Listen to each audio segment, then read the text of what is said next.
I'm a caliber of like, if I can do it, I went through all that cuck, all the drugs, all that cuck, I pushed through, I focused, and I am where I am today through hard work. Strictly, my bro. I want to set the bar and I'm going to show other young colors and, you know, the guys and the girls out there that you can do it. You just have to drift, my bro. Stop making excuses, pull your finger out your gut and fucking put your head down and work, and you can achieve anything. How long have you been in the cooking business? Well, I've been cooking in professional kitchen since I'm about 16, but professionally about 18 years now. But I've been cooking since the age of 9 until I rely on my mom. My mom's been my culinary mentor from when I was a boy, you know. What did it start with, peanut butter? Nah, it actually started with egg fried rice. That was one of the first things because I was like a freak, man, and my mother would like always tell me, that's rice, that's rice, that's bologna, maak you something to eat, and I'll be like, okay, fine. Crapping around, find a piece of onion, piece of green pepper. There was a most lot of rice, my bro, because my tanya makes a lot of casseroles and stuff like that. It was still sneeboentjies, I remember my tanya by mekaar making sneeboentjies. There's eggs. Now gooi the onion, put in the pepper, put in the rice, scramble the egg in and salt and pepper. Nah, I lie, it wasn't salt, it's aromat. Bruh, 9 years old, that was like my first meal that I made. Staples, aromat. Hey bro, MSG galore, but nah, that was like my first, and from there I chilled, you know what, it's actually fun. How do you make the best smoorchie? The best smoorchie, it all comes down to your caramelizing. That's what it comes down to, my bro. The low and slow. A good smoorchie must go low and slow.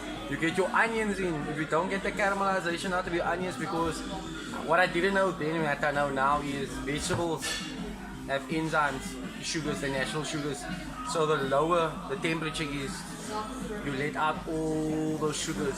So the longer you cook it, eventually the sugars will start caramelizing, and that's where the flavor is, man. And that I didn't know. And just to finish a smoorchie off, fresh herbs, always. What is your go-to dish at home? Nah, my go-to dish at home is without a doubt like roti and curry. But at home is definitely comfort food. People always check, my bro, do you put 10 or 12 elements on a plate? I was like, nobody got time for that. Simple food, simple, delicious, hearty food. Cooking was a passion for you, but did you have to study? Where did you study? Where do you recommend people go study? Okay, chefing, like any career, any job, any career, any passion that you want, you have to study. You have to learn your basics. You can be the most passionate person about cars and whatever, and you want to work on your own car, but if you don't know the theory, you can't apply it practically. You know, that's just common sense. So with food, you have to know the basics. Like a lot of the kids nowadays, the mistake that they make is they always try to jump a couple of chapters, and they don't want to get down their fundamentals and their basics and fucking master it. You can't, if you don't know your basics, you can't move forward. Yeah. There's no progression, because on the line, if you're cooking on the line, busy a la carte restaurant, there's no hiding, my bro. If you skip those chapters or you don't have the training, if you're not confident in this or confident and competent, that's very, very important. Those are very two important elements, you know. So I studied at Northlink College, or back then it was Protea College, now it's Northlink College, Protea campus. Got a national diploma in catering and hospitality studies, and I did a year and a half theory and I did a year and a half practical. But that's an important fundamental, and a lot of the stuff that I've learned, like from chefs, they've never actually studied. They, you know, I was privileged to have a tertiary education, and a lot of people don't have that. And I learned a lot from guys who started like pot cleaners, maybe. Those guys, those niggas like work their way up. They work their way up from pot washers all the way to the ranks. And I mean, they were my sous chefs. And, you know, they learn the hard way, but I have so much respect and admiration for people like that. Because like in this game, a lot of people won't always show you their best. I think we bumped into each other, I think it's back in the early 2000, 2005, Long ago. deluxe days, you know. Yo! We were jamming there, Away. but then you went off the radar. Away. You went international, right? Am I right? Yeah, kind of. I actually left the country in 2011 to go work for Etihad Airways as an in-flight chef. So if you fly first class in the aircraft, I'll be your personal chef, you know what I mean? So I was based in Abu Dhabi and I was flying to whichever aircraft was fitted for first class. So at the moment when I started there were about 16, 17 different destinations. And when I left, it just opened in Sao Paulo, Brazil, I've basically been everywhere in the world except for Canada, South America, and Antarctica. I've been on every other continent. And I've been blessed, man. It was a paid holiday. I could travel and stuff like that, but it's not what I want to do. It's not me, man. It was a paid holiday and it was a perfect opportunity for me to travel and to broaden my horizons and eat at places I've always wanted to eat. That was a fucking privilege. And see things I've always wanted to see. Go surf Australia. Because if you surf, my bro, you want to get down to Manly Beach, Bondi Beach. When I get down to Bells, I didn't get to Bells, but I got to see some other spots, Thailand. Nah, that was cool, but I realized something like in that lesson, it's like, no matter how much money you have, it doesn't make you happy. Money doesn't bring happiness to you. I never say I made mistakes, it's always lessons that I've learned.